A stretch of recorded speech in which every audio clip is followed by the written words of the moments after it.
warga Jakarta, kembali lagi bersama saya Felicia dalam program Wajah Jakarta.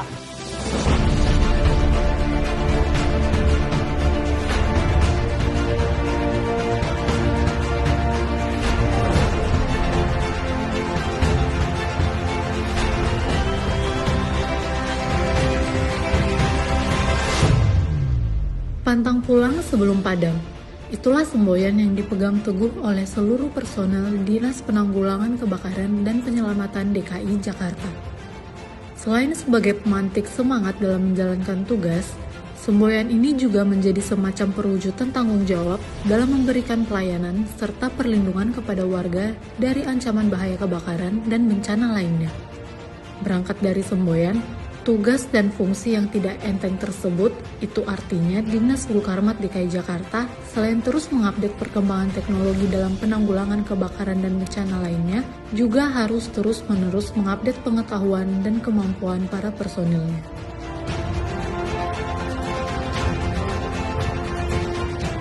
Saat ini, saya sudah berada di Jalan KH Zainul Arifin, Jakarta Pusat. Saya ingin mengenal lebih dekat mengenai Dinas Penanggulangan Kebakaran dan Penyelamatan DKI Jakarta atau Dinas Gulkarmat. Dinas yang paling sibuk dalam penanganan dan pencegahan kebakaran di kota Jakarta. Tentu udah nggak asing lagi kan? Nah, kita akan melihat nih seperti apa sih cara kerja serta sarana dan prasarana dari para personil Dinas Gulkarmat dalam menangani kebakaran di kota Jakarta. Langsung aja yuk! Saya berkesempatan untuk berkeliling di Dinas Gulkarmat DKI Jakarta untuk melihat secara langsung alat-alat pendukung serta mengenal lebih jauh tugas utama dalam penanggulangan kebakaran dan bencana lainnya. Ya, saya ingin bertanya Pak, dari Dinas Gulkarmat, apa saja langkah preventif yang sudah dilakukan dalam mencegah kebakaran? Ya, upaya preventif kita adalah diantaranya melaksanakan sosialisasi dalam rangka untuk penyadaran kepada masyarakat supaya mencegah kebakaran.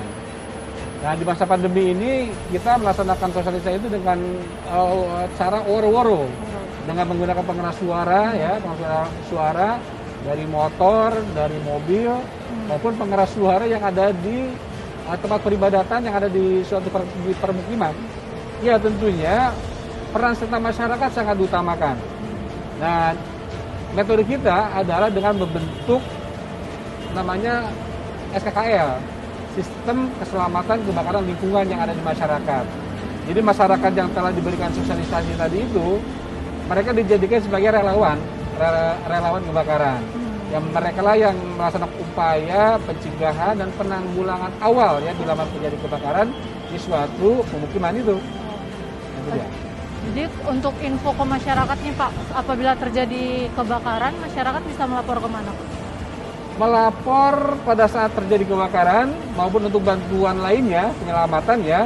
Nah, di DKI Jakarta ini sudah tersedia layanan otomatis ya tentang kedaruratan dengan nomor 112. Jadi masyarakat bisa langsung menekan nomor 112. Silakan laporkan dan nomor 112 ini tanpa pulsa pun bisa digunakan. Tugas dari pemadam kebakaran itu bukan hanya memadamkan api saja. Sekarang itu bahkan masyarakat lebih condong untuk meminta layanan penyelamatan, ya. Di antaranya banjir saat ini nih, ya kan ya. Nah, kita sudah siap dengan perahu karetnya. Tadi ada unit-unit medan berat tadi itu untuk membawa peralatan terkait dengan perahu karet untuk dalam rangka evakuasi korban pada saat terjadi kebanjiran. Yang kemudian juga penanganan hewan berbisa. Seperti ular, ya kan ya. Kemudian juga ada sarang tawon. Nah, kerap itu dilakukan oleh kita. Ya. Oke Pak, sekarang kita bisa lihat nggak Pak APD yang digunakan oleh personil Gulkarmat? Oh boleh. Kita menuju ke tempat sana ya, ke tempat APD ya. Ini ya Pak APD-nya? Iya. Namanya adalah fire jacket. Nah, fire jacket ini berfungsi untuk melindungi petugas dari terpaan panas. Saya boleh coba Pak? Boleh, silakan. Boleh, ya.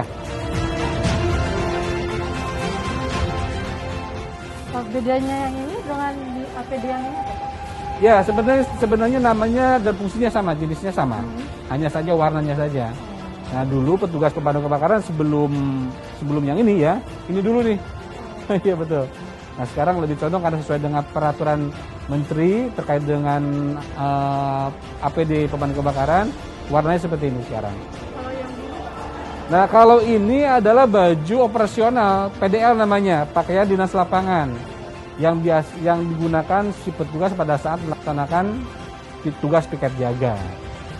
Nah kemudian ini ada helm, kayak helmet ya.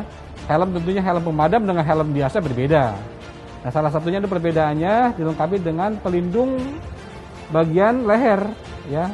Artinya bila mana ada jatuhan-jatuhan bara itu ya dari atas ini bisa melindungi petugas dari panas atau bara yang jatuh itu.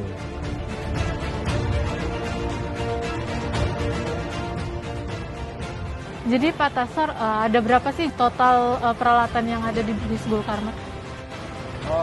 Total unit operasional yang kita miliki itu jumlahnya ada kurang lebih 1.110 unit dengan berbagai fungsi, dengan berbagai ukuran, termasuk dibagi dua yaitu unit khusus dan unit pendukung. Untuk unit khusus itu unit-unit pompa, ada yang kapasitas 2.500, 4.000 liter sampai 10.000 liter. Itu yang full isinya air untuk operasional. Kemudian unit-unit pendukung itu banyak sekali. Ada unit tangga, ada unit rescue, ada medan berat, ada air system, termasuk juga mobil hazmat dan lain sebagainya. Alat tercanggihnya apa nih Pak? Untuk alat tercanggih sementara ini yang dimiliki oleh Dinas Penanggulangan Kebakaran dan Penyelamatan Provinsi DKI Jakarta, secara umum ada 3 yang ada di samping saya ini, yaitu docking, kemudian ada Luft 60 yang ada di wilayah Jakarta Selatan, kemudian unit tangga atau Bronto Skylift yang mempunyai ketinggian sampai 104 meter. Kita bisa lihat Pak? Nah, nanti kita bisa coba-coba untuk Bronto Skylift. Kalau perlu kita bisa naik bersama-sama saya. Nah, ini yang saya katakan tadi, salah satu alat yang tercanggih yang kita miliki adalah Bronto Skylift yang mempunyai ketinggian sampai dengan 104 meter. Wah, tinggi juga ya Pak? Nah, kalau mau nyoba, kita bisa pakai alat pelindungnya dulu, nanti bisa kita coba naik bersama-sama. Oke, langsung kita coba.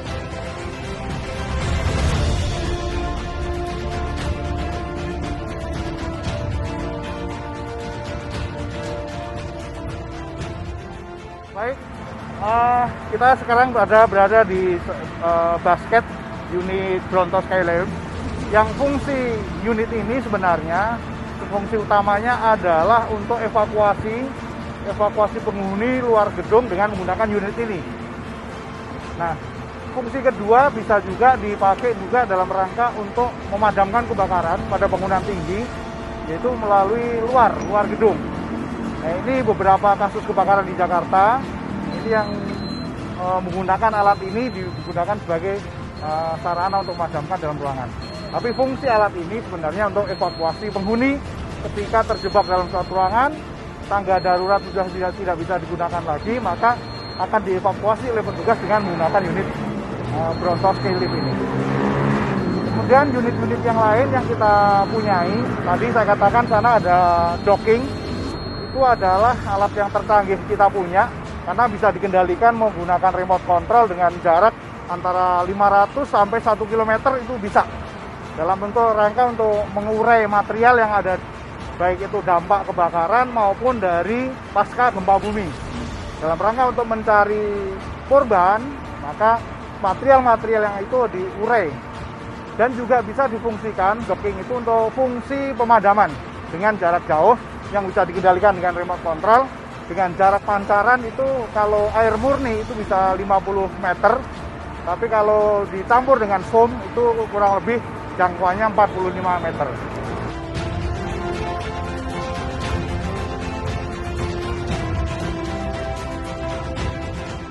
Wah, makasih nih Pak untuk pengalamannya, saya diajakin naik Bronto. Oh iya, sama-sama ya. Sekali-sekali biar nyoba lah. Iya.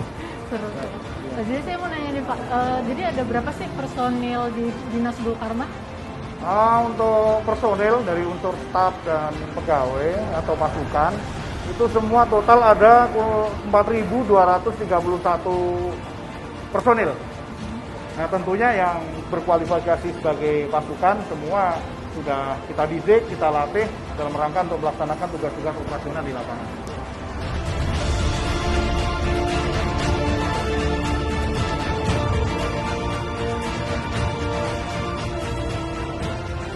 Wah, lagi apa nih Pak? Ya, lagi ngecek kapasitas air selepas pemadaman. Jadi kita cek kembali bagaimana kondisi airnya dan kunci-kuncinya atau tuas-tuasnya sudah kembali ke posisi. Saya mau ngajak ngobrol sebentar nih, boleh? Ya, siap boleh. Ada nggak sih cerita suka dukanya? Bagi saya itu suka semua karena memang diawali dari pekerjaan yang kita sukai, kita cintai, sehingga pekerjaan itu akan menjadi nilai ibadahnya akan menjadi lebih manfaat.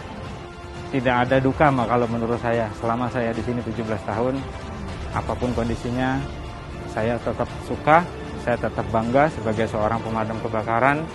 Saya bisa berbuat sosial untuk lingkungan, untuk masyarakat, khususnya warga DKI. Nah, warga Jakarta, setelah tadi kita sudah berkeliling dan berbincang-bincang, kini kita sudah tahu tugas utama dan peralatan yang mendukung Dinas Gulkarmat dalam memberikan pelayanan serta perlindungan dari ancaman bahaya kebakaran serta bencana lainnya. Saya Felicia Pasaribu, terima kasih sudah menyaksikan program Wajah Jakarta.